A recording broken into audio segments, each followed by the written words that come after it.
বন্যায় কৃষি খাতে ক্ষতিগ্রস্তদের সহযোগিতা করবে সরকার।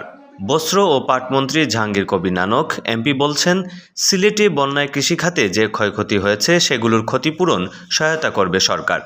সোমবার দুপুরে সিলেট সিটি কর্পোরেশনের উদ্যোগে নগরীর ৪২ নং ওয়ার্ডে বন্যার্থদের ত্রাণ সহায়তা প্রদানকালে তিনি একথা বলেন। বন্যার ক্ষতিগ্রস্ত হয়েছে দরিদ্র মানুষগুলি, নিম্ন আয়ের মানুষগুলি, তাদের জন্য ব্যাপকভাবে ত্রাণ সামগ্রী দেওয়া হচ্ছে। তাদের স্বাস্থ্য ব্যবস্থার দিকে সতর্ক নজর রাখা হচ্ছে। নানক বলেন, সুরমা কুশিয়ারা নদী খননের মাধ্যমে সিলেটবাসীকে বন্যা থেকে রক্ষা করার নির্দেশ দিয়েছেন মাননীয় প্রধানমন্ত্রী শেখ হাসিনা। আগামী বছর সিলেটবাসীকে বন্যার কবল থেকে রক্ষা করতে সব ধরনের পদক্ষেপ গ্রহণে ত্রাণ ও দুর্যোগ প্রতিমন্ত্রী এবং পানি সম্পদ প্রতিমন্ত্রীকে সিলেট পাঠিয়েছেন প্রধানমন্ত্রী। সেই লক্ষ্যেই কাজ করছে সরকার।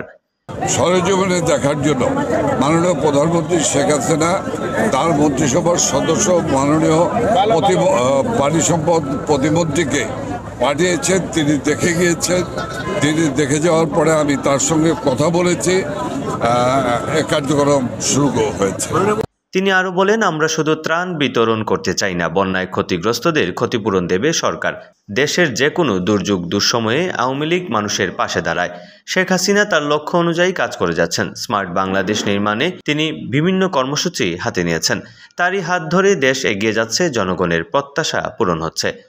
কাজেই আওয়ামী লীগ সবসময় মানুষের দুস্থ মানুষের পাশে থাকে, ছিল, আছে এবং থাকবে। ত্রাণ বিতরণকালে উপস্থিত ছিলেন আওয়ামী লীগের যুগ্ম সম্পাদক মাহবুবুল আলম হানিফ।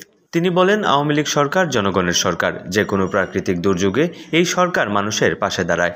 সিলেট বন্যা দেখা দেওয়ার পর থেকে প্রশাসন ও জনপ্রতিনিধিদের কাছ থেকে বন্যার খোঁজখবর রাখেন শেখ হাসিনা। সবসময় সিলেটবাসীর পাশে আছেন।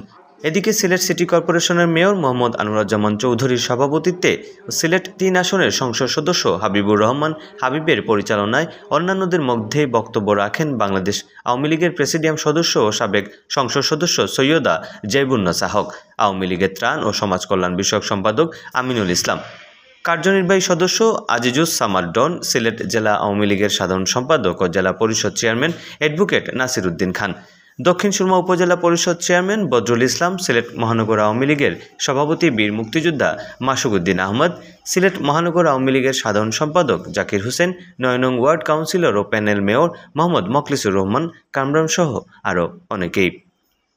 ইকে বাংলা নিউজ ডেস্ক।